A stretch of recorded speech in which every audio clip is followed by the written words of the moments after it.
Welcome to nucleosome academy.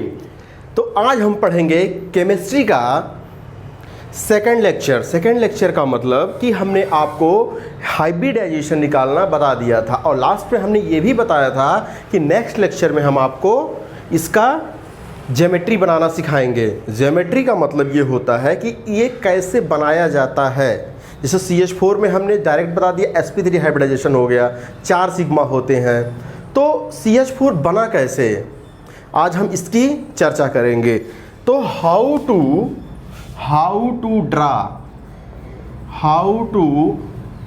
Draw molecules, क्या चीज़, how to draw molecules. Heading का नाम क्या हो गया, हाउ टू ड्रा मॉलिक्यूल्स।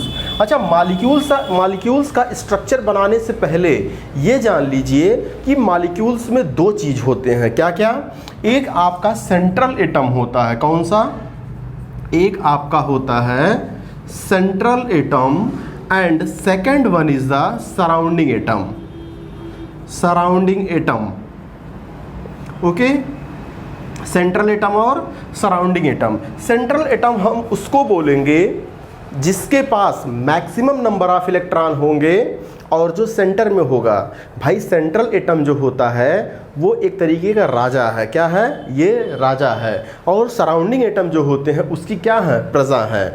तो क्या ये बताइए, सेंट्रल एटम यानी कि जो राजा होगा, एक राज्य में बहुत सारे होते हैं? नहीं, ये हमेशा और हमेशा कम ही नंबर में होगा, लेकिन धन इसके पास बहुत ज़्यादा रहेगा क्योंकि बहुत सारे लोगों को बांटना है, सराउंडिंग एटम को बांटना है। यानी कि सेंट्रल एटम के अकेला होगा जनरली और इसके पास मैक्सिमम नंबर ऑफ इलेक्ट्रॉन होंगे। तो किसी भी मॉलिक्यूल में सेंट्रल एटम और सराउंडिंग एटम दो चीज़ें होती हैं। अब सेंट्रल एटम कैसे पहचानोगे? तो सेंट्रल एटम के लिए एक लाइन लिख लीजिए कि least in number with high electron. ठीक, ये कम नंबर में होगा और मैक्सिमम नंबर ऑफ इलेक्ट्रॉन के साथ होगा। बाकी जितने भी रेस्ट ऑफ मॉलिक्यूल होंगे, क्या चीज़, रेस्ट ऑफ मॉलिक्यूल्स होंगे, वो प्रजा होंगे यानी कि सराउंडिंग एटम होंगे। तो हमको मॉलिक्यूल ड्रा करते समय दो बात का ध्यान रखना है, एक सेंट्रल एटम का ध्यान रखना है, एक सराउंडिंग एटम का ध्यान रखना है। तो अब जैसे आप मान लीजिए एक हमने एग्जाम्पल लिया आपका, उसमें डिसाइड आपको करना है कौन सेंट्रल एटम होगा कौन सराउंडिंग एटम होगा। जैसे हमने CH4 ले लिया। ओके, अब देखिए CH4 का नंबर कितना है? 1 है। हाइड्रोजन का नंबर कितना है? 4 हाइड्रोजन है।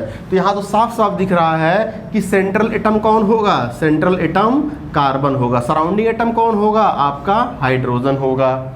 ओके, अब जैसे मान लीजिए CHCl3 ले लिया, यहाँ पर 1 2 3 है। क्या है? 3 एटम है। कार्बन कितना नंबर है? 1 नंबर है। हाइड्रोजन भी 1 नंबर है। क्लोरीन कितने नंबर में है? 3 नंबर में है। ओके, तो अब बताइए सेंट्रल एटम, अभी हमने बताया कि सेंट्रल एटम को डिसाइड करते समय वो लीस्ट नंबर में होना चाहिए, यानी कि क्लोरीन कभी भी सेंट्रल एटम नहीं बन सकता, या तो कार्बन बनेगा या तो हाइड्रोजन बनेगा। लेकिन हमने एक क्राइटेरिया और बताया कि आपका लिस्ट नंबर होने के साथ साथ मैक्सिमम इलेक्ट्रॉन होना चाहिए। तो कार्बन और हाइड्रोजन में किसके पास मैक्सिमम इलेक्ट्रॉन होता है? कार्बन के पास। तो हाइड्रोजन भी सेंट्रल एटम नहीं बनेगा। सेंट्रल एटम कौन बनेगा?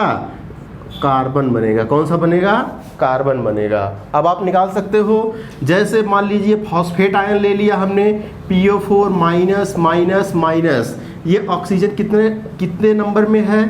4 नंबर में है। 4 ऑक्सीजन है नंबर इसका। फास्फोरस 1 नंबर है। तो ये 4 है और ये 1 है, तो 4 वाला कभी भी सेंट्रल एटम नहीं बनेगा। कौन सेंट्रल एटम बनेगा यहाँ पे? फास्फोरस सेंट्रल एटम बन जाएगा। ओके, चलिए अब हम कुछ और एग्जांपल लेते हैं।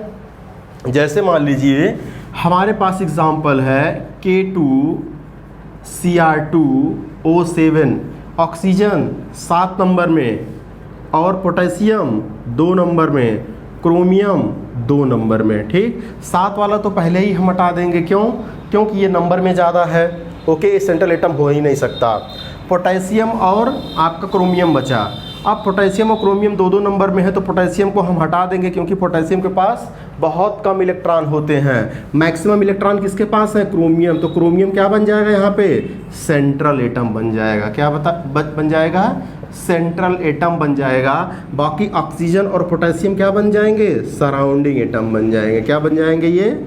सराउंडिंग एटम बन जाएंगे। अब समझ में आया आपको सेंट्रल एटम और सराउंडिंग एटम क्या होते हैं।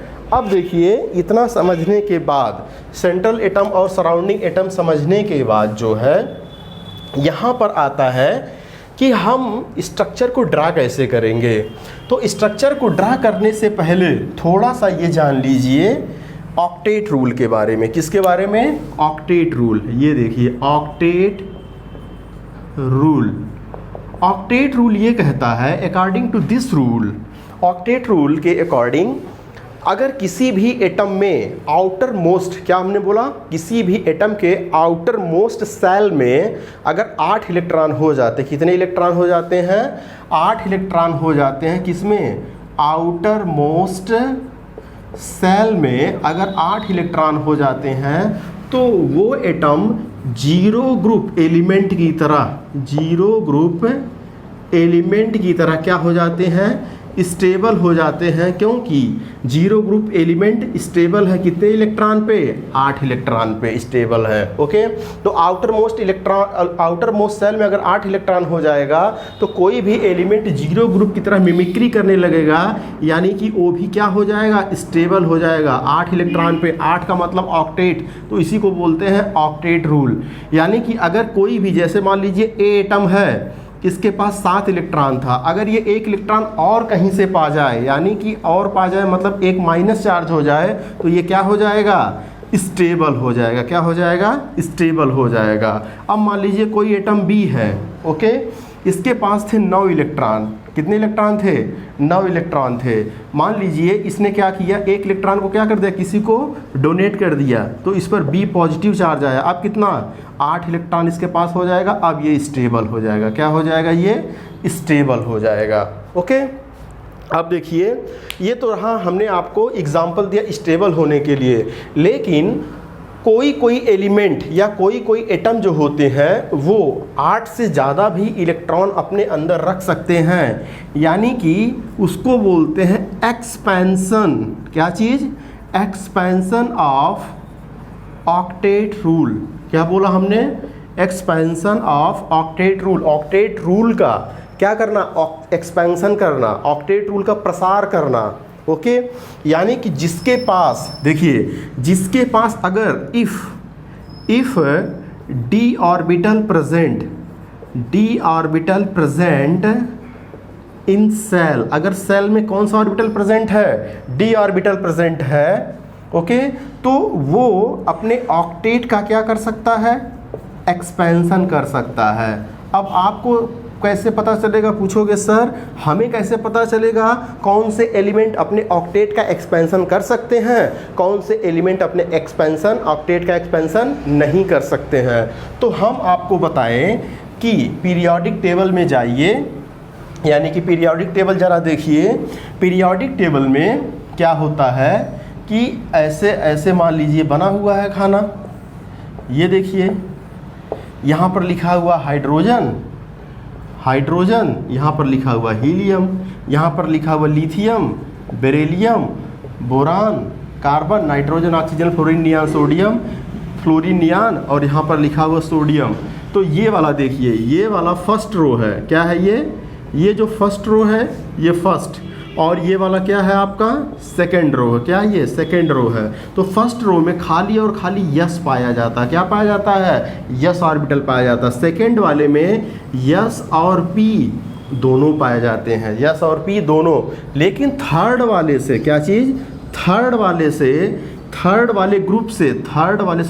वाले पीरियड से, जो थर्ड वाले लाइन एलिमेंट है, जो यहाँ पर तीसरे लाइन वाले आपके पीरियड के एलिमेंट हैं, उनसे डी स्टार्ट हो जाता है, यानी कि इसमें एस पी और डी सबसे पहली बार कहाँ से स्टार्ट होता है? डी सबसे पहली बार आपका यहाँ से स्टार्ट होता है। यहाँ से स्टार्ट होने का मतलब कि ये थर्ड पीरियड से डी स्टार्ट हो जाता है। तो जो भी एलिमेंट आपके फर्स्ट और सेकंड में हैं इनके पास डी प्रेजेंट नहीं होता है। डी स्टार्ट हो जाता है आपके थर्ड पीरियड से स्टार्ट हो जाता है, यानी कि थर्ड पीरियड वाले एलिमेंट जो होते हैं वो आपके 8 से ज़्यादा भी इलेक्ट्रॉन रख सकते हैं। इसी तरीके से फोर्थ पीरियड वाले भी आपका 8 से ज़्यादा इलेक्ट्रॉन या 8 से ज़्यादा बॉन्डिंग बना सकते हैं। क्या कर सकते हैं? वो 8 से ज़्यादा इलेक्ट्रॉन आपस में आप अपने ऑर्बिटल के अंदर रख सकते हैं। ओके, अब जैसे अगर हम एग्ज़ाम्पल आपको दें, क्या दें आपको? अगर हम एग्ज़ाम्पल दें, यहाँ पर आपको एग्ज़ाम्पल दे, सबसे पहले हम चलिए हाइड्रोजन से स्टार्ट करते हैं। किससे स्टार्ट करते हैं? हाइड्रोजन से स्टार्ट करते हैं। अगर हम हाइड्रोजन को देखें तो हाइड्रोजन के आउटर मोस्ट में एक ही इलेक्ट्रॉन है। क्या? एक इलेक्ट्रॉन है। अगर इसको कहीं से एक इलेक्ट्रॉन मिल जाए तो ये इसके इसके आउटर मोस्ट में कितना इलेक्ट्रॉन हो जाएगा? 2 इलेक्ट्रॉन हो जाएगा। और 2 इलेक्ट्रॉन मिलते ही कहेगा भाई हीलियम भी 2 इलेक्ट्रॉन पे सेटिस्फाई है, तो हम भी हीलियम की तरह सेटिस्फाई हो जाएंगे। यानी कि हाइड्रोजन जहाँ भी रहेगा एक इलेक्ट्रॉन ले करके सेटिस्फाई हो जाएगा। किसकी तरह? हीलियम की तरह। यानी कि हाइड्रोजन मैक्सिमम कितना बॉन्ड बना सकता है? 1 बॉन्ड बना सकता है। क्या बना सकता है हाइड्रोजन? 1 बॉन्ड बना सकता है। अब दूसरे नंबर पर जरा हम बात कर लें, जो जनरली फ्रिक्वेंटली देखने को एटम मिलते हैं हम उन्हीं की चर्चा करेंगे। अब अगर हम दूसरे नंबर पर जैसे मान लीजिए नाइट्रोजन को देख लें। किसको देख लें? नाइट्रोजन को देख लें। तो नाइट्रोजन के आउटर मोस्ट में कितना इलेक्ट्रॉन होता है? 5 इलेक्ट्रॉन होता है। इसको अपना ऑक्टेट पूरा करने के लिए कितना इलेक्ट्रॉन चाहिए? 3 इलेक्ट्रॉन। यानी कि 5 3 अब जा करके 8 इलेक्ट्रॉन होगा। ओके, 8 इलेक्ट्रॉन ऑक्टेट रूल के अकॉर्डिंग क्या हो गया? सेटिस्फाई हो गया। तो नाइट्रोजन 3 बॉन्ड बनाएगा, तभी तो 3 इलेक्ट्रॉन की इसकी प्रतिपूर्ति हो पाएगी 3 इलेक्ट्रॉन पे। तो नाइट्रोजन क्या क्या कर सकता है? नाइट्रोजन या तो चारों तरफ सिंगल बना ले, एक लोन पेयर बच जाएगा। भाई टोटल 5 इलेक्ट्रॉन है, तो 1 2 3 4 इलेक्ट्रॉन, ये 5वां इलेक्ट्रॉन। तो अब देखिए कि नाइट्रोजन जो होगा आपका, इसके पास 5 इलेक्ट्रॉन ऑलरेडी है, 3 इलेक्ट्रॉन चाहिए।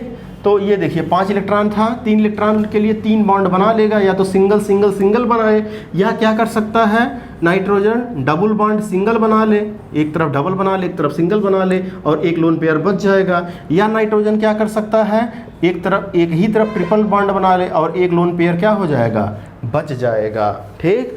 अच्छा, नाइट्रोजन ये भी तो कर सकता है। देखिए नाइट्रोजन एक अपने ऊपर अगर एक प्लस चार्ज ला ले, ध्यान दीजिएगा, एक प्लस चार्ज ला ले तो इसके आउटर मोस्ट में कितना हो जाएगा? 4 इलेक्ट्रॉन। अब ये सिंगल सिंगल बना सकता है, 4 सिंगल सिंगल बना सकता है। क्या बना सकता है? ये 4 सिंगल बॉन्ड बना सकता है।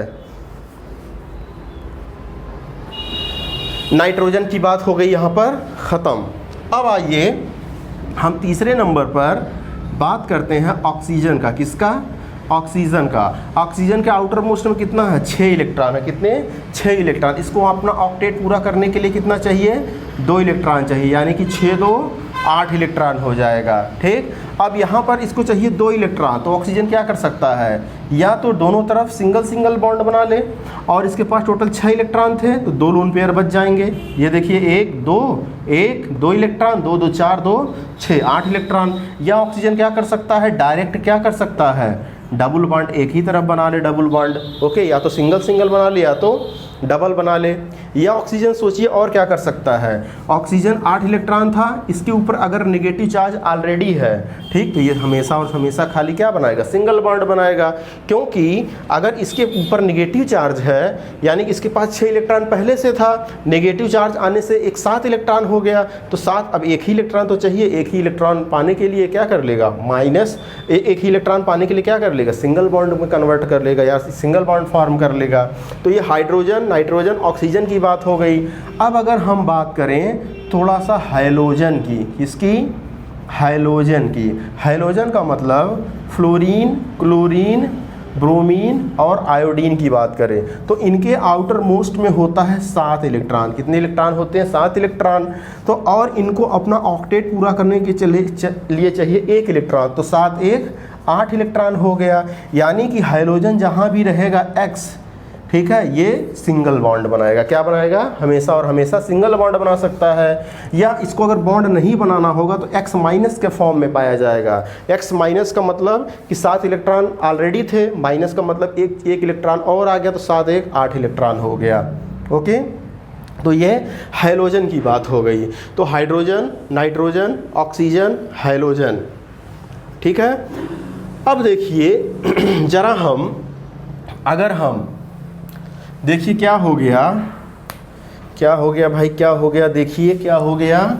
अगर हम जो है यहाँ पर देखिए PCl3 है, क्या है ये? PCl3 है। ओके, अब जरा PCl3 का स्ट्रक्चर हम बनाते हैं, एक एग्जांपल से समझते हैं। PCl3 का सबसे पहले तो इसमें आप डिसाइड कर दिए सेंट्रल एटम कौन है, सराउंडिंग एटम कौन है। तो हमें मिलेगा सेंट्रल एटम फास्फोरस, क्योंकि ये 1 नंबर में है, सिंगल नंबर है फास्फोरस, और 3 क्लोरीन है। तो सराउंडिंग एटम कौन बन जाएंगे? सराउंडिंग एटम आपके क्लोरीन बन जाएंगे। क्या बन जाएगा? क्लोरीन बन जाएगा। ठीक, अब देखिए हमने कहा सेंट्रल एटम को बीच में रखेंगे, सराउंडिंग एटम को चारों तरफ लगा देंगे। चलिए भैया कर लेते हैं। तो ये फास्फोरस हो गया, ये क्लोरीन हो गया, और ये क्लोरीन हो गया, ये क्लोरीन हो गया। ओके, अब देखिए फास्फोरस के आउटर मोस्ट में कितने इलेक्ट्रॉन होते हैं? 5 इलेक्ट्रॉन होते हैं। हम आपको जब स्ट्रक्चर ऑफ एटम पढ़ाएंगे, पीरियोडिक टेबल के बारे में भी पढ़ाएंगे, तो बताएंगे जो जिस ग्रुप का होता है, यानी मान लीजिए फर्स्ट ए है तो इसके आउटर मोस्ट में उतना ही इलेक्ट्रॉन होते हैं। तो फर्स्ट ए का होगा तो इसमें 1 इलेक्ट्रॉन होगा, और सेकेंड ए का होगा तो उसमें 2 इलेक्ट्रॉन होगा। इसी तरीके से फिफ्थ ए का होगा तो इसके आउटर मोस्ट में 5 इलेक्ट्रॉन होंगे। ओके, तो आपके नाइट्रोजन या फास्फोरस जो होते हैं ये फिफ्थ ग्रुप के एलिमेंट होते हैं। किसके होते हैं? फिफ्थ ग्रुप के एलिमेंट होते हैं। इसीलिए फास्फोरस में कितने इलेक्ट्रॉन होते हैं? 5 इलेक्ट्रॉन। अब अच्छा ये बताइए, फास्फोरस में अगर 5 इलेक्ट्रॉन होते हैं, ओके, फास्फोरस में अगर 5 इलेक्ट्रॉन होते हैं तो इसको अपने ऑक्टेट पूरा करने के लिए कितना इलेक्ट्रॉन चाहिए? इसका अपना ऑक्टेट पूरा करने के लिए 3 इलेक्ट्रॉन चाहिए। ठीक है, 3 इलेक्ट्रॉन चाहिए। अब ये देखिए इसके चारों तरफ कितना क्लोरीन क्लोरीन क्लोरीन, यानी कि हैलोजन लगा है। तो क्लोरीन क्या है? हैलोजन है। क्लोरीन है हैलोजन। और हमने बताया हैलोजन जहाँ भी रहेगा हमेशा सिंगल बॉन्ड से जुड़ेगा। अब इसकी मजबूरी है सिंगल बॉन्ड से जुड़ना, इसकी मजबूरी है तीन इलेक्ट्रॉन लेना चाहे जैसे। तो ये क्या करेगा? सिंगल से ऐसे जुड़ लिया, ऐसे इधर से जुड़ लिया, ऐसे। देखिए इसका भी काम हो गया। अब इसका भी काम हो गया, इसका भी काम कैसे हो गया? इसके आउटर मोस्ट में, फास्फोरस के आउटर मोस्ट में 5 इलेक्ट्रॉन था, मतलब 1 इलेक्ट्रॉन पेयर क्या हो जाएगा? बच जाएगा। देखिए फास्फोरस के आउटर मोस्ट में कितना इलेक्ट्रॉन है? देखिए इसके पास ऑलरेडी 5 था ना भाई, 5 6 7 8। फास्फोरस के आउटर मोस्ट में 8 इलेक्ट्रॉन हो गया। क्लोरीन के आउटर मोस्ट में कितना था? 7 इलेक्ट्रॉन, एक फास्फोरस से ले लिया, 8 इलेक्ट्रॉन, ये भी सेटिस्फाई हो गया। इस वाले क्लोरीन को देखो 8 इलेक्ट्रॉन, ये भी सेटिस्फाई हो गया। इस वाले क्लोरीन को देखो 8 इलेक्ट्रॉन, ये भी सेटिस्फाई हो गया। ओके, तो ये था PCl3 का। PCl3 को ड्रा करना। अब जरा जाओ अपने पीछे वाले कॉन्सेप्ट पे जाओ। हमने बताया था हाइब्रिडाइजेशन कैसे निकालते हैं, तो टोटल सिग्मा को जोड़ दो। तो यहाँ पर सिग्मा, एक सिंगल बॉन्ड, एक सिग्मा, यहाँ पर एक सिग्मल बॉन्ड, एक सिग्मा, एक सिंगल बॉन्ड, एक सिग्मा, 3 सिग्मा हो गए और एक लोन पेयर हो गया। तो 3 और 1 4, 4 पे हाइब्रिडाइजेशन, sp3 हाइब्रिड ऑर्बिटल हो गया। ये क्या हो गया? क्या हो गया? PCl3 sp3 हाइब्रिडाइज ऑर्बिटल हो गया। चलो इसी से रिलेटेड एक क्वेश्चन और हम बता रहे हैं। एक क्वेश्चन हम क्या बता रहे हैं? PCl3 तो बना दिया, अब हम बनाएंगे PCl5 को। किसको बनाएंगे? PCl5 को बनाएंगे। PCl5 में P है, Cl है, Cl है, Cl है। अब फास्फोरस के आउटर मोस्ट में कितना था? 5 इलेक्ट्रॉन था। कितना इलेक्ट्रॉन था? 5 इलेक्ट्रॉन। 3 इलेक्ट्रॉन चाहिए, इसको एक इलेक्ट्रॉन चाहिए। तो ये देखिए हमने जोड़ दिया सबको ये, और एक लोन पेयर अभी भी बचा हुआ है। तो अगर हम इसमें क्लोरीन में देखें, ये आपका 8 इलेक्ट्रॉन हो गया इसमें, इस वाले क्लोरीन में देखेंगे तब भी 8 इलेक्ट्रॉन हो गया, इस वाले क्लोरीन में देखेंगे तब भी 8 इलेक्ट्रॉन हो गया, और फास्फोरस में देखेंगे 8 इलेक्ट्रॉन हो गया। लेकिन यहाँ पर ज़रा गौर फरमाइए कि क्या क्लोरीन 3 ही है? तो क्लोरीन 5 है, तो 1 2 अभी तो 3 ही लगाए, तो 2 क्लोरीन कैसे लगाएंगे हम? तो हमने अभी आपको कुछ देर पहले बताया कि जो आपके थर्ड पीरियड से स्टार्ट होते हैं वो अपने ऑक्टेट का एक्सपेंशन भी कर सकते हैं, यानी कि 8 इलेक्ट्रॉन से ज़्यादा भी रख सकते हैं। तो ज़रा ये बताइए, जो फास्फोरस होता है वो होता है थर्ड पीरियड का। किस पीरियड का? थर्ड पीरियड का। और हमने बताया थर्ड पीरियड से डी ऑर्बिटल स्टार्ट हो जाता है। कौन सा ऑर्बिटल? डी ऑर्बिटल स्टार्ट हो जाता है, और डी ऑर्बिटल स्टार्ट होने के कारण ये अपने ऑक्टेट का एक्सपेंशन भी कर सकते हैं। ऑक्टेट का एक्सपेंशन करने का मतलब कि 8 इलेक्ट्रॉन से ज़्यादा भी रख सकते हैं। तो जो 2 क्लोरीन बचे हुए हैं, एक क्लोरीन इससे लग जाएगा और एक क्लोरीन इससे लग जाएगा। देखिए क्लोरीन यहाँ पर क्या 8 इलेक्ट्रॉन, ये तो सेटिस्फाई हो गया। क्लोरीन 8 इलेक्ट्रॉन, ये तो सेटिस्फाई हो गया। लेकिन जरा फास्फोरस के आइए, क्या फास्फोरस के आउटर मोस्ट में आप देखिए कितना इलेक्ट्रॉन हो गया। सारे क्लोरीन के तो आउटर मोस्ट में 8 इलेक्ट्रॉन, लेकिन फास्फोरस के आउटर मोस्ट में देखिए कितना हो गया, 5 इसके पास ऑलरेडी था, 5 क्लोरीन से ले लिए तो 5 5 10 इलेक्ट्रॉन। अब बताइए क्या इसके पास 8 इलेक्ट्रॉन है? नहीं, 10 इलेक्ट्रॉन है। यानी कि इसने अपने ऑक्टेट का क्या कर लिया? एक्सपेंशन कर लिया, अपने डी ऑर्बिटल का फ़ायदा उठाया, और जो दो मेहमान बचे थे उनको भी अपने रिजर्व वाले रूम में रख दिया। ठीक है, तो 10 इलेक्ट्रॉन इसके पास हो गए। तो PCl3 PCl5। ओके, अब देखिए NH3 का देखते हैं। जैसे अमोनिया को बनाते हैं हम लोग, NH3। अब ये बताइए, नाइट्रोजन जो होता है, क्या जो नाइट्रोजन होता है वो 5th A का पार्ट है, यानी कि इसके हमेशा आउटर में 5 इलेक्ट्रॉन होगा। अच्छा, अगर 5 इलेक्ट्रॉन है, इसको सेटिस्फाई होने के लिए कितना इलेक्ट्रॉन चाहिए? 3 इलेक्ट्रॉन चाहिए। और हाइड्रोजन को सेटिस्फाई होने के लिए 1 1 इलेक्ट्रॉन चाहिए। तो अगर 1 1 इलेक्ट्रॉन चाहिए तो सिंगल बॉन्ड भैया जुड़ लो। और नाइट्रोजन का भी काम हो गया, नाइट्रोजन का 5 इलेक्ट्रॉन था, ये दो तो पार्टिसिपेट नहीं करेंगे क्योंकि अब ऑलरेडी इसका काम हो चुका है, 8 इलेक्ट्रॉन आ गए हैं नाइट्रोजन के पास, तो ये सेटिस्फाई हो गया। इसके पास भी 2 इलेक्ट्रॉन आ गए, भाई हाइड्रोजन 2 इलेक्ट्रॉन सेटिस्फाई होता है ना, हीलियम की तरह। तो हाइड्रोजन में 2 इलेक्ट्रॉन आ गए, तो हाइड्रोजन भी सेटिस्फाई हो गया, नाइट्रोजन भी सेटिस्फाई हो गया। तो ये बन गया इसका क्या? स्ट्रक्चर बन गया। क्या बन गया इसका? स्ट्रक्चर। अब यहाँ पर वो ऑब्वियस अंडरस्टूड बात है कि NH3 में ये वाला सेंट्रल एटम रहा होगा। क्या रहा होगा? सेंट्रल एटम, तभी तो हमने सेंटर में रखा, सबसे ज़्यादा है। और हाइड्रोजन सराउंडिंग एटम रहा होगा। क्या रहा होगा? सराउंडिंग एटम रहा होगा, सराउंडिंग एटम रहा होगा। ओके, तो ये आपका क्या बन गया? 1 2 3 बॉन्ड पेयर बने और एक लोन पेयर बच गया। ओके, NH3 हो गया। जरा आप NH5 का बनाइए स्ट्रक्चर। ठीक है, जरा हम लोग NH5 का स्ट्रक्चर बनाते हैं। NH5, अब देखिए 1 2 3 4 5 हाइड्रोजन 1 1 इलेक्ट्रॉन, ये देखिए ये तो ले लिया, NH3 बन गया। लेकिन अभी भी 2 हाइड्रोजन बचे हैं, तो ये बताइए क्या हाइड्रोजन को मैं लगा दूं ऐसे जैसे हमने PCl5 में लगाया? क्या मैं ऐसे सारे को जोड़ दूं? नहीं। क्योंकि इसलिए बाबू नहीं जोड़ूंगा क्योंकि नाइट्रोजन जो है आपका सेकेंड पीरियड का है। किसका? सेकेंड पीरियड का है। इसमें खाली S और P आएंगे, इसके पास d ऑर्बिटल नहीं होता। तो d ऑर्बिटल ना होने के कारण ये ऐसे कर ही नहीं सकता, 2 मेहमान को अपने घर में और एक्स्ट्रा बैठा ही नहीं सकता।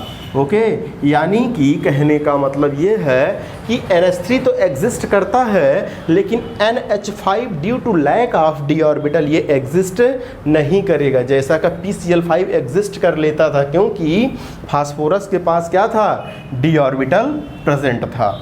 ओके, तो ये NH3 हो गया, NH5 एग्जिस्ट नहीं करेगा। चलिए अब आगे बढ़ते हैं हम लोग।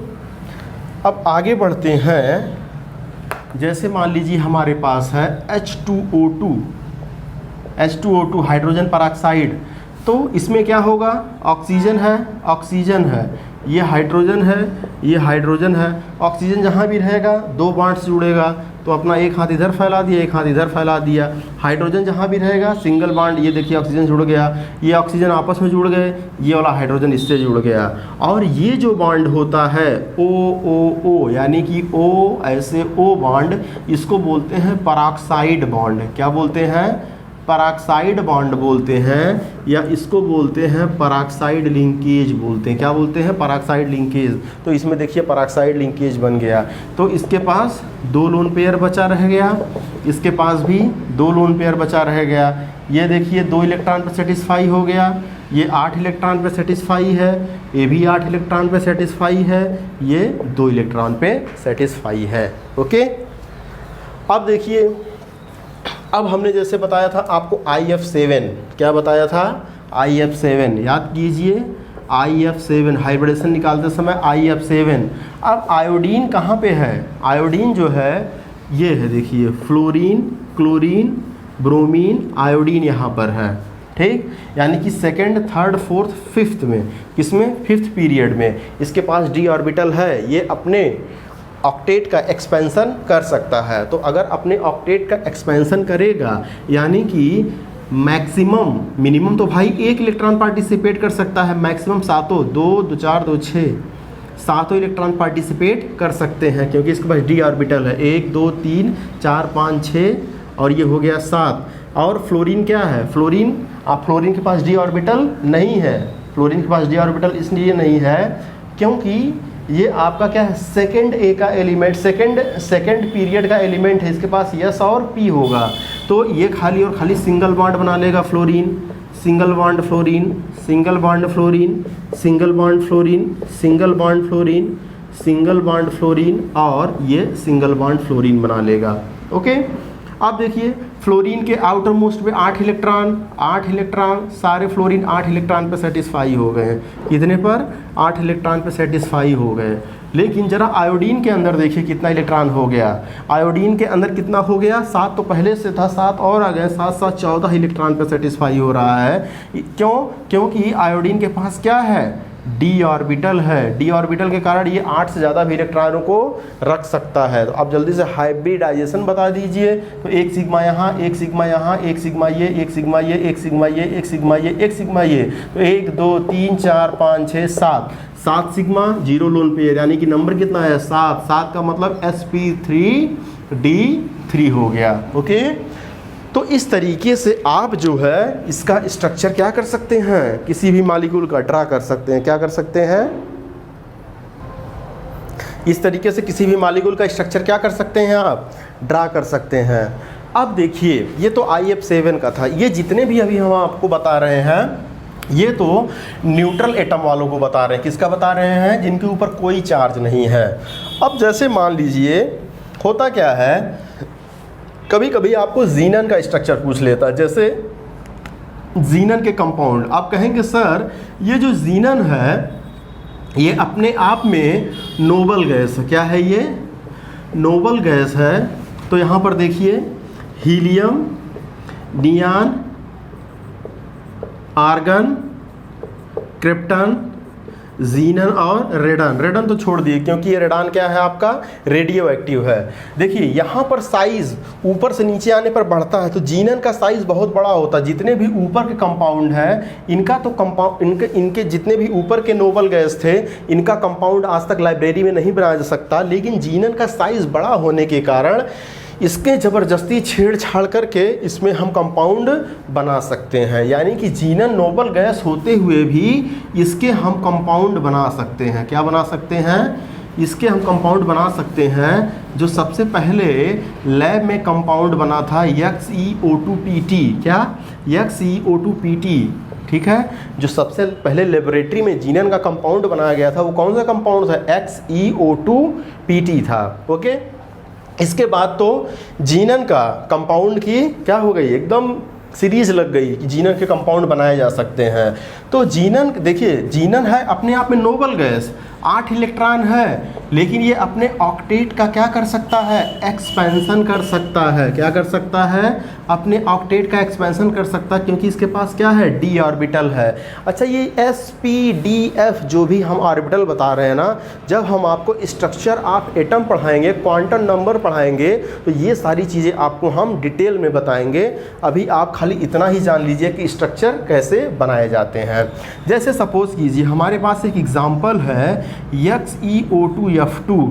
ये क्वेश्चन पूछा गया है आपके जेई मेंस ने। किसने पूछा है ये क्वेश्चन, आपके जेई मेंस ने पूछा, हाइब्रिडाइजेशन। तो भाई जब तक स्ट्रक्चर नहीं बनाओगे तब तक हाइब्रिडाइजेशन नहीं आएगा। अब देखिए जीनन क्या, अच्छा पहले सेंट्रल एटम बताओ, इसमें कौन है, ये 2 नंबर है, ये 2 नंबर है, ये 1 नंबर है, तो 1 नंबर वाला ही क्या होगा आपका सेंट्रल एटम, यानी कि जीनन सेंटर में होगा। ये देखिए जीनन सेंटर में, और इसके पास 8 इलेक्ट्रॉन, सेटिस्फाई है पहले से, लेकिन फिर भी ये बनाएगा कंपाउंड 2 2 4 2 6 2 8। देखिए ऑक्सीजन है, 2 ऑक्सीजन है, यानी कि एक ऑक्सीजन जहाँ पर भी रहेगा डबल बॉन्ड से जुड़ेगा, दूसरा ऑक्सीजन भी क्या हो जाएगा, डबल बॉन्ड से जुड़ जाएगा। और fluorine single bond, fluorine single bond, बहुत बच्चे क्या करते हैं ऐसे बना देते हैं तो लगता है कि ये डबल बॉन्ड जुड़ गया, तो थोड़ा इनको सेपरेट करके बनाइए, दूर दूर बनाइए, सिंगल सिंगल बॉन्ड ही बनाइए लेकिन दूर दूर बनाइए। ये देखिए एक फ्लोरीन ऐसे जुड़ा और एक फ्लोरीन ऐसे जुड़ गया, ठीक है, तो XeO2F2 और एक लोन पेयर क्या हो गया, इस पर बच गया।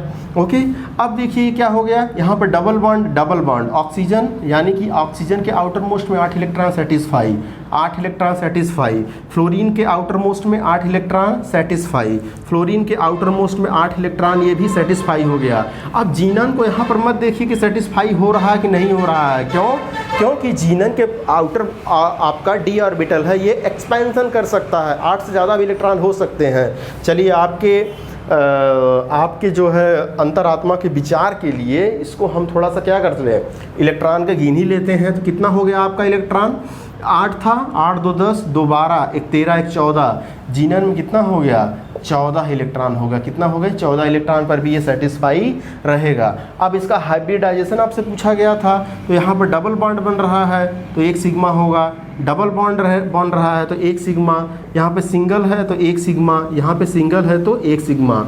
ओके, क्योंकि हमने बोला था कि पाई बॉन्ड को हम हाइब्रिडाइजेशन में इंक्लूड नहीं करते हैं, खाली लोन पेयर को करते हैं और सिग्मा बॉन्ड को करते हैं। तो 1 sigma, 2 sigma, 3 sigma, 4 sigma, 4 sigma plus 0 lone, 1 lone pair is equal to 5 हो गए।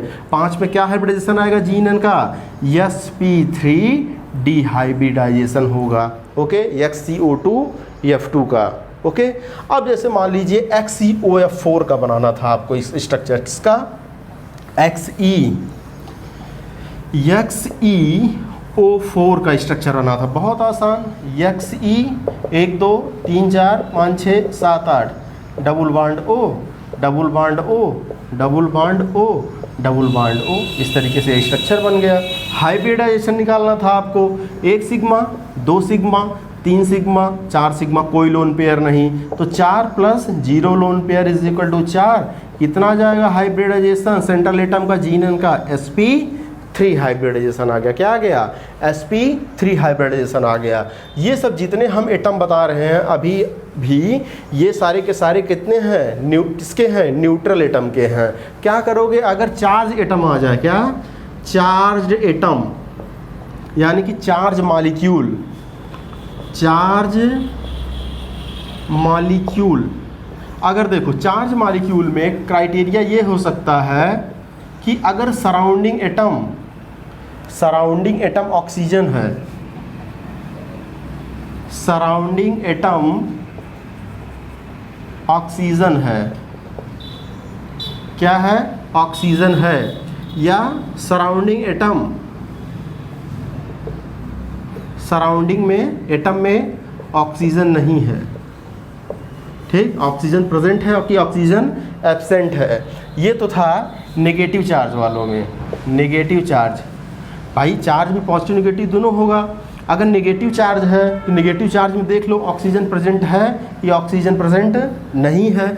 इसी तरीके से पॉजिटिव चार्ज वाले में देख लो ऑक्सीजन प्रेजेंट है या ऑक्सीजन पॉजिटिव चार्ज वाले में क्या ऑक्सीजन को नहीं देखना है। पॉजिटिव चार्ज के लिए भी अभी हम ट्रिक बताएंगे आपको, यानी कि जल्दी से निकल जाएगा आपको। सबसे पहले हम नेगेटिव चार्ज वाला आपको समझाते हैं कि सराउंडिंग एटम में ऑक्सीजन प्रेजेंट है तो क्या होगा, सराउंडिंग एटम में ऑक्सीजन प्रेजेंट है तो क्या होगा। तो सबसे पहले चार्ज्ड मॉलिक्यूल में भी ऐसा मॉलिक्यूल देखते हैं जिसमें ऑक्सीजन प्रेजेंट होता है। क्या होता है, जिसमें ऑक्सीजन प्रेजेंट होता है। इफ ऑक्सीजन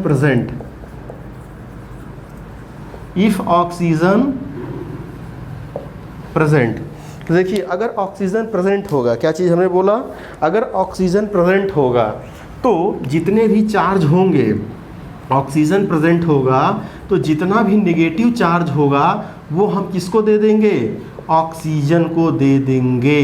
क्या कर देंगे, क्या हमने बोला, अगर ऑक्सीजन सराउंडिंग एटम में प्रेजेंट है तो जितना नेगेटिव चार्ज रहेगा वो हम ऑक्सीजन को नेगेटिव चार्ज दे देंगे। ओके, क्योंकि ऑक्सीजन की इलेक्ट्रोनेगेटिविटी ज़्यादा होती है। जैसे फास्फेट आयन का हमको बनाना है, PO4 माइनस माइनस माइनस का बनाना है। ओके, तो हमने क्या बोला, सेंट्रल एटम में फास्फोरस हो जाएगा क्योंकि ये 1 नंबर में है और ऑक्सीजन 4 नंबर में है, तो ऑक्सीजन कभी भी सेंट्रल एटम बन ही नहीं सकता। यहाँ पर सेंट्रल एटम कौन होगा, फास्फोरस। तो फास्फोरस के आउटर मोस्ट में कितना, 5 इलेक्ट्रॉन होते हैं। अब देखिए ऑक्सीजन के आउटर मोस्ट में कितना होता है, 6 इलेक्ट्रॉन होता है और ये नंबर में कितना है, 4 नंबर में है। और कितने हैं आपके नेगेटिव चार्ज, 3 ही हैं। तो ये देखिए 1 2 3 4 5 हमने बना दिया। ओके, अब अगर कुछ ऐसा हो जाए, ऑक्सीजन जोड़ दो, सिंगल बॉन्ड से ऑक्सीजन, सिंगल बॉन्ड से ऑक्सीजन, 3 ऑक्सीजन तुमने डायरेक्ट जोड़ दिया, 3 ऑक्सीजन तुमने डायरेक्ट जोड़ दिया, 1 ऑक्सीजन अभी भी बच रहा है। तो 1 ऑक्सीजन अगर बचेगा, थोड़ा सा दिमाग लगाओ तो ये डबल बॉन्ड से हो गया। अब ये बताओ, ये वाला ऑक्सीजन 8 इलेक्ट्रॉन पर सेटिस्फाई हो गया, लेकिन इस वाले इलेक्ट्रॉन का 7 इलेक्ट्रॉन अभी भी है। लेकिन जरा बाबू ये देखो कि यहाँ 3 नेगेटिव चार्ज भी है, तो 1 नेगेटिव चार्ज इसको पकड़ा दो, 1 नेगेटिव चार्ज इसको पकड़ा दो और 1 नेगेटिव चार्ज इसको पकड़ा दो। ठीक, अब देखो सेटिस्फाई हो गया कि नहीं। अब इसमें 8 इलेक्ट्रॉन, इसमें भी 8 इलेक्ट्रॉन और इसमें भी 8 इलेक्ट्रॉन, ये ऑलरेडी डबल बॉन्ड से 8 इलेक्ट्रॉन था। तो अगर नेगेटिव चार्ज है तो ऑक्सीजन को दोगे नेगेटिव चार्ज, नेगेटिव चार्ज कभी भी सेंट्रल एटम को नहीं दोगे, क्योंकि नेगेटिव चार्ज ऑक्सीजन को इसलिए दे रहे हो, इसके पीछे का रीज़न ये है क्योंकि ऑक्सीजन मोर इलेक्ट्रोनेगेटिव है, बहुत जल्दी इलेक्ट्रॉन खींच लेगा, किससे, फास्फोरस से पहले। तो ये बन गया PO4 का स्ट्रक्चर, माइनस माइनस यानी कि फॉस्फेट आयन का स्ट्रक्चर। हाइब्रिडाइजेशन बता दो, चलो भैया हाइब्रिडाइजेशन भी बता देंगे कैसे। क्या इस पर कोई लोन पेयर बचा सेंट्रल एटम पे, नहीं बचा, लोन पेयर 0। यहाँ पर 1 सिग्मा 1 पाई, लेकिन खाली हम लोग सिग्मा को लेंगे, यहाँ पर भी सिग्मा को लेंगे, यहाँ पर भी सिग्मा, यहाँ पर भी सिग्मा। तो 1 2 3 4 सिग्मा हुआ, तो 4 सिग्मा पर क्या हो गया बाबू, sp3 हाइब्रिडाइजेशन हो गया 4 सिग्मा पर। ओके, 4 सिग्मा मतलब 4 नंबर का मतलब sp3 हाइब्रिडाइजेशन हो गया। ओके, जरा यहाँ पर एक और ले लेते हैं, जैसे HPO4 तो 2 माइनस चार्ज होता, ठीक है, HPO4 2 माइनस चार्ज। अब इसका कैसे बनाते हैं, कुछ मत करो, यहाँ पर क्या नेगेटिव हटा दो, एक सिंपली यहाँ पे हाइड्रोजन को जोड़ दो भाई, तभी तो माइनस माइनस हो गया। अब 2 माइनस चार्ज हो गया, जो हाइड्रोजन पहले नहीं था इसकी वजह से एक माइनस चार्ज था, तो माइनस चार्ज यहाँ पर लगा दिए। जैसे ही H आया वो न्यूट्रल कर देगा इसको, सिंगल बॉन्ड से इसको जुड़ जाएगा। अब देखो इसके आउटर मोस्ट में 8 इलेक्ट्रॉन हो गया, तो इस तरीके से बन जाएगा। मान लो H2 होता तब एक नेगेटिव चार्ज और यहाँ से हट जाता, तो यहाँ पर H लगा दो, ये देखो H यहाँ पर हो गया।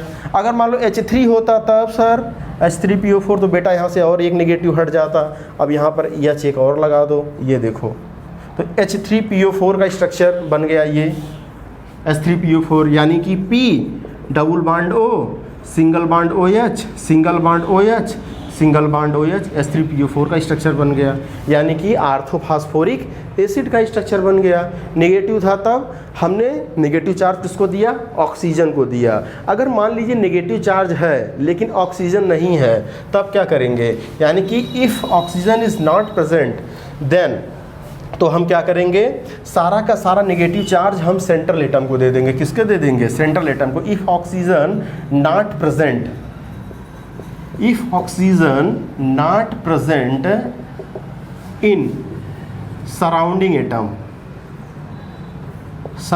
एटम, तो सारा का सारा जो है नेगेटिव चार्ज हम दे देंगे, यानी कि नेगेटिव चार्ज का मतलब उतने ही इलेक्ट्रॉन, नेगेटिव चार्ज का मतलब उतने ही इलेक्ट्रॉन हम किसको दे देंगे, हम दे देंगे सेंट्रल एटम को। इस बार सराउंडिंग के ऑक्सीजन है ही नहीं तो ऑक्सीजन को नहीं देंगे, हम सेंट्रल एटम को देंगे। जैसे मान लीजिए हमारे पास है I3 माइनस, क्या I3 माइनस। अब देखिए ये आयोडीन है, ये आयोडीन है, ये आयोडीन है, किसी भी आयोडीन को आप सेंट्रल एटम बना दीजिए। 7 इलेक्ट्रॉन, 1 2 3 4 5 6 7 इलेक्ट्रॉन है। ये देखिए सिंगल बॉन्ड हमने ऐड कर दिया, इसके आउटर मोस्ट में 8 इलेक्ट्रॉन हो गया, ये सेटिस्फाई हो गया। इसको सिंगल बॉन्ड से हमने ऐड कर दिया, ये इसके पास भी 8 इलेक्ट्रॉन, ये सेटिस्फाई हो गया। ओके, इस वाले आयोडीन की चिंता मत कीजिए, क्योंकि इस वाले आयोडीन के पास क्या, हालांकि इसके पास भी डी ऑर्बिटल था, इसके पास भी डी ऑर्बिटल, इसके पास भी डी ऑर्बिटल, तो चाहे जिसको सेंट्रल बना दो, चाहे जिसका भी सराउंडिंग बना दो, है तो आयोडीन सब। लेकिन इस वाले पर्टिकुलर आयोडीन की चिंता मत करो, क्योंकि ये 8 से ज़्यादा भी इलेक्ट्रॉन रख सकता है, क्योंकि इसके पास क्या है, डी ऑर्बिटल है। क्या, डी ऑर्बिटल। तो क्या हो गया, अब देखिए 2 2 4 5 6 7 इलेक्ट्रॉन, लेकिन एक माइनस चार्ज है ना यहाँ पर, ये जो माइनस चार्ज है, किसको दोगे, माइनस चार्ज।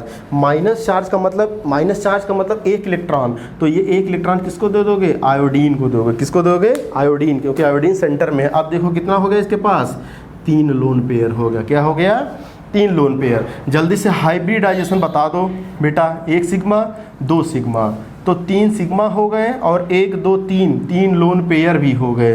तो कितना हो गया, 3 3 6 पर क्या आ गया, sp3d2 आ गया। हाइब्रिडेशन क्या हो जाएगा, sp3d2 हो जाएगा। ओके, तो ये ऐसा एटम था जिसके पास सराउंडिंग में ऑक्सीजन है, लेकिन नेगेटिव चार्ज है, लेकिन ऑक्सीजन नहीं है। तो इस केस में क्या करोगे, ऐसे केस में क्या करोगे, जितने भी नेगेटिव चार्ज होंगे, जितने भी इलेक्ट्रॉन होंगे, आप किसको दे दोगे, आप सेंट्रल एटम को दे दिया करोगे। ठीक, अब दूसरे पर आते हैं। ये तो नेगेटिव चार्ज में ऑक्सीजन प्रेजेंट है, ऑक्सीजन प्रेजेंट नहीं है, इसकी कहानी थी। अब दूसरे पर आते हैं कि अगर मान लो पॉजिटिव चार्ज आता एटम पर, if molecule contain positive charge, तब क्या करोगे, तब भाई पॉजिटिव चार्ज का मतलब इलेक्ट्रॉन की कमी। If molecule contain positive charge, तो उतने ही इलेक्ट्रॉन, जितने पॉजिटिव चार्ज रहेंगे उतने ही इलेक्ट्रॉन आप रिमूव कर दोगे। रिमूव फ्रॉम सेंट्रल एटम से उतने ही इलेक्ट्रॉन क्या कर दोगे, रिमूव कर दोगे। जैसे मान लीजिए हमारे पास NH4+ था, अमोनियम आयन था, सेंट्रल एटम कौन है, नाइट्रोजन है, सराउंडिंग कौन है, हाइड्रोजन है। तो सेंट्रल एटम पर नाइट्रोजन के पास कितना इलेक्ट्रॉन, 5 इलेक्ट्रॉन, क्योंकि ये 5th A का मेंबर है, 5 इलेक्ट्रॉन, तो 1 2 3 4 5, लेकिन 1 इलेक्ट्रॉन इससे गायब कर दोगे, क्योंकि इस पर कितना चार्ज है, 1+, तो इसके ऊपर 1+ चार्ज आ गया, 4 इलेक्ट्रॉन बचे और 4 हाइड्रोजन को जोड़ दो। ये देखो H H H H और इसके ऊपर 1+ चार्ज आ जाएगा, क्योंकि हमने बताया ना कि अगर पॉजिटिव चार्ज है तो रिमूव फ्रॉम उतने ही इलेक्ट्रॉन सेंट्रल एटम से निकाल दोगे। ठीक, तो इसके ऊपर 1+ चार्ज आ गया। हाइब्रिडेशन बता दो, 1 sigma 2 sigma 3 sigma 4 sigma 0 lone pair, यानी कि तुम्हारा क्या हो गया, sp3 हाइब्रिडाइजेशन आ गया। कौन सा हाइब्रिडाइजेशन, sp3 हाइब्रिडाइजेशन आ गया अमोनियम आयन का।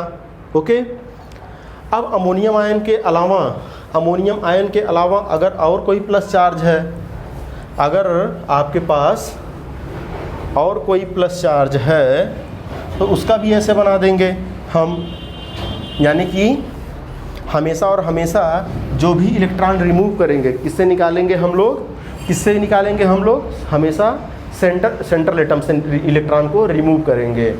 ठीक, अब देखिए कुछ होमवर्क है आपके पास, जल्दी से हमको करके भेजिएगा डिस्क्रिप्शन बॉक्स में। होमवर्क ये है कि आपको स्ट्रक्चर बनाना है CO2 का, और इसमें हाइब्रिडाइजेशन भी निकालना है। CO2 का, H2O का, Xe, F4 का, Xe, O3, O2 का, कार्बोनेट आयन का। Okay, carbonate ion carbonate, sulphate ion और K2Cr2O7 का स्ट्रक्चर आप बनाइएगा, K2Cr2O7, ठीक है। और इसमें हम दे रहे हैं आपको एक कंपाउंड आपको हम दे रहे हैं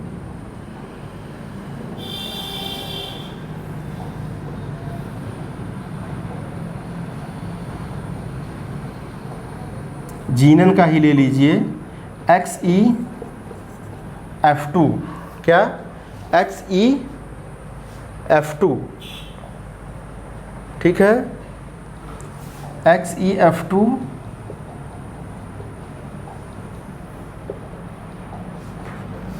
ठीक। चलिए इतना ही रहने दीजिए।